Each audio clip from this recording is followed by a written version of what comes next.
श्री सत्यनारायण व्रत कथा का पंचम अध्याय। सूत जी बोले, हे ऋषियों, मैं और भी एक कथा सुनाता हूँ, उसे भी ध्यान पूर्वक सुनो। प्रजापालन में लिन तुंगध्वज नाम का एक राजा था। उसने भी भगवान का प्रसाद त्याग कर बहुत ही दुख सहन किया। एक बार वन में जाकर वन्य पशुओं को मारकर वह बड़ के पेड़ के नीचे आया। वहाँ उसने ग्वालों को भक्ति भाव से अपने बंधुओं सहित सत्यनारायण भगवान का पूजन करते देखा।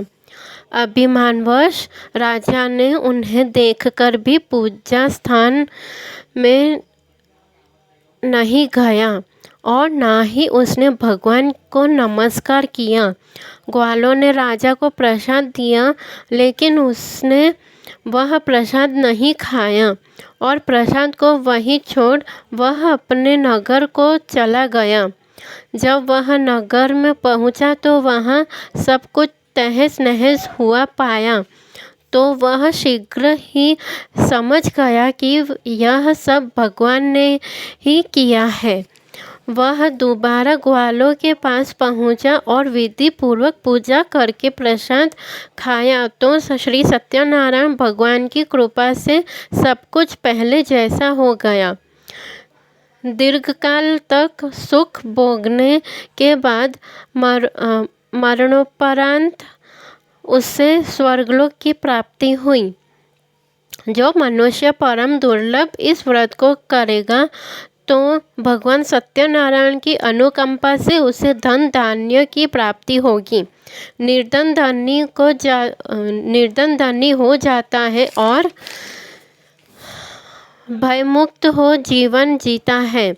संतानहीन मनुष्य को संतान सुख मिलता है और सारे मनोरथ पूर्ण होने पर मानव अंतकाल में वैकुंठ धाम को जाता है।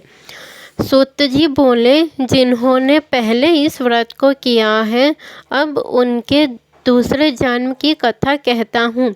वृद्ध शतानंद ब्राह्मण ने सुदामा का जन्म लेकर मोक्ष की प्राप्ति की। लकड़हारा ने अगले जन्म में निषाद बनकर मोक्ष प्राप्त किया। उल्कामुख नाम का राजा दशरथ होकर वैकुंठ को गए। साधु नाम के वैश्य ने मोरध्वज बनकर अपने पुत्र को आरे से चीरकर मोक्ष पाया। महाराज तुंगध्वज ने स्वयंभू होकर भगवान में भक्ति युक्त हो कर्म कर मोक्ष पाया। इति श्री सत्यनारायण स्वामी का पंचम अध्याय संपूर्ण हुआ।